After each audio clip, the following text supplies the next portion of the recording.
The idea of writing a memoir pushed me out of my comfort zone. So instead of trying to eat the whole elephant in one sitting, I took small bites. Rachel Trotter. You're listening to Writing Roots, brought to you by Aspen House Publishing. Welcome to Writing Roots. I'm Lee Hull. And I'm Lee Esses. Today's topic, we are going to be addressing the use of real stories in your writing. Keep in mind that whether or not you're writing a memoir or a piece of fiction, it's well known that writers write what they know.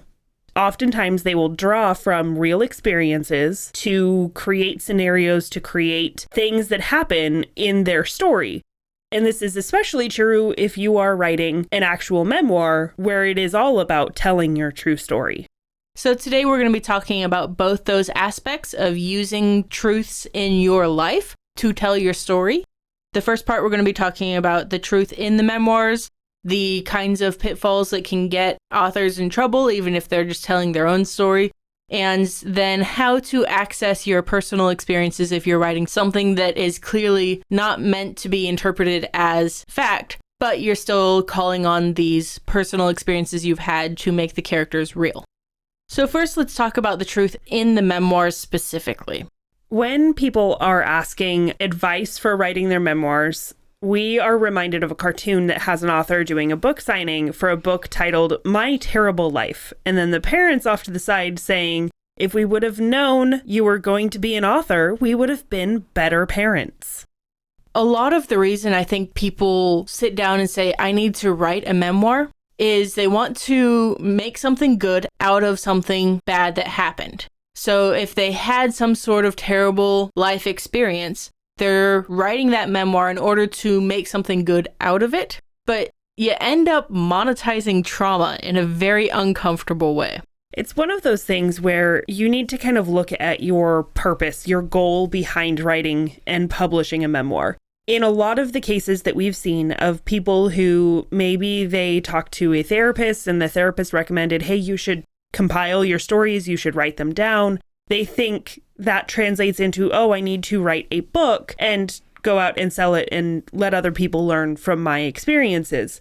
We say this a lot with writing in general. It's perfectly acceptable to write because you love it. It's acceptable to write because you need to process something. You don't have to monetize every hobby. You don't have to monetize everything you do. And especially when it comes to processing your trauma, really take that into consideration. Why are you wanting to publish and monetize this?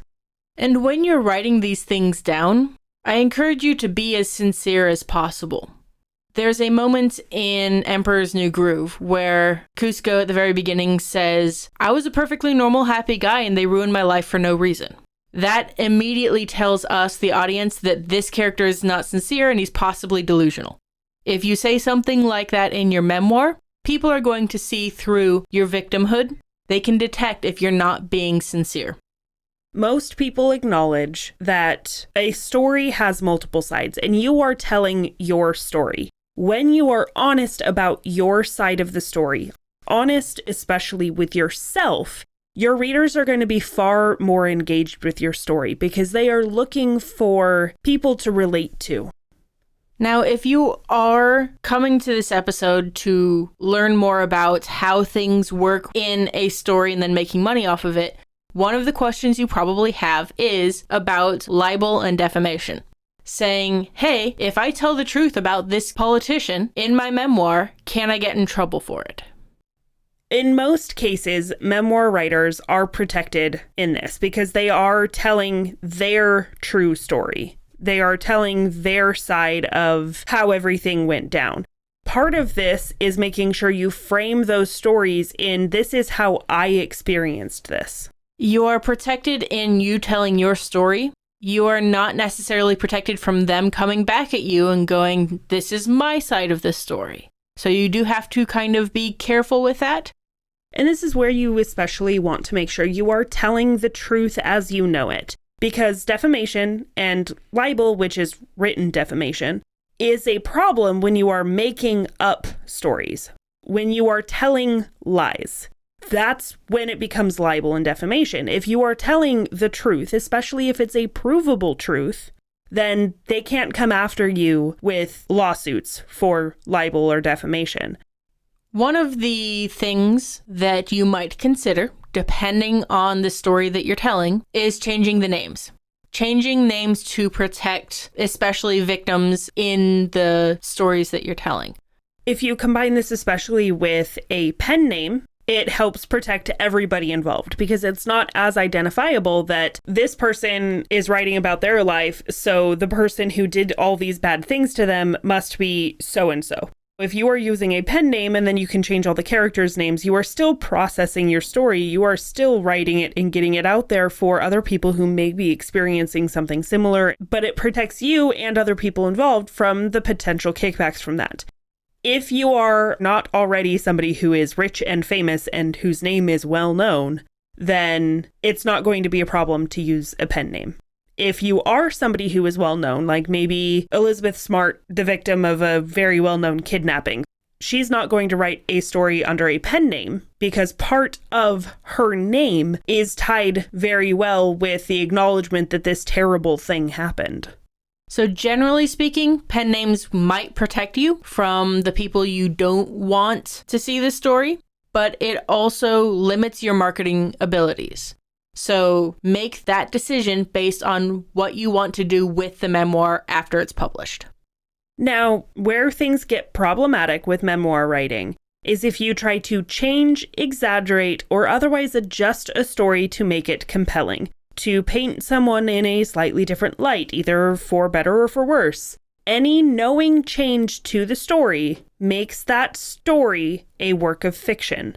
If you are changing plot details, if you are rearranging, if you are doing whatever, it then becomes a work of fiction instead of a memoir or history. Most of our listeners are not writing memoirs. So for the rest of you out there who are looking at these moments that happen to you in real life and finding a way to integrate it into something that is very clearly marketed as fiction, what are the types of things you should keep in mind? Something that I see a lot in writing forums or question that I've been asked rather frequently is, can I take this lived experience? Can I take this scenario that I was in and just stick it in a book? Or can I base characters off of people I really know? Honestly, I don't think you can not do this. It's so difficult to tell a story without leaning on personal experiences, without it being a large part of the story that you're trying to tell. If you read my books, there's often either a very strong mentor character, because I've had a lot of great people in that category in my life, or a very strong sibling relationship. Personal life experiences are still used in telling stories. That can't be helped. There is kind of a spectrum in how much you use a true story or a real person in your fiction. You have the one end where you use a little bit of inspiration from real life. You pull from people you know to create people and characteristics and events. But then you can go to the other side that's a little bit closer to the memoir writing, where you do kind of based on a true story sort of tale. This happens a lot when people write about a historical figure and place them in made-up scenarios. And there may be events that actually happened written into this book, but it's all kind of based on true events because they weren't there, they didn't live it, they can't write a memoir about it. So it's a fictionalized true story. I think I see most of the fictionalized true stories based on a true story in amateur horror, where we moved into this house and this doll followed me around, these types of things, where you may have found a creepy doll as a kid, some weird stuff might have happened, but you're exaggerating for the purpose of telling this story because it's fun. And that based on a true story adds that little bit of extra scariness to what could otherwise be mundanely explained. And there is a lot of use from using these experiences that you've lived through, these things that you know. It is very common advice for writers to write what they know, and what do they know better than things that they've lived through. So if you are worried about using true events or people or whatever in your story in a fictionalized way, I wouldn't worry so much about it, so long as you are changing enough of the information. You base characters off of real people. You pull little pieces of their personality, but you also need to mix it with other people so that if somebody reads your story and they go, oh, this is the character you based on me? Why are they a stick in the mud? Pulling characteristics and facets of a personality can be very helpful, especially in that first draft when you're just trying to make the character believable. Doesn't even have to be interesting, just believable. I have a deaf character in my book that I'm releasing soon, and a lot of his mannerisms when he's not actively engaged in the scene are based on this deaf friend that I have. So having these characteristics that you can pull from people you know make your characters believable and makes them interesting. And it makes them feel a lot more real because they are based on real. When it comes to writing and using those true stories, don't shy away. They can be very helpful tools in your toolbox for writing real, for writing something that is engaging, that will draw your readers in.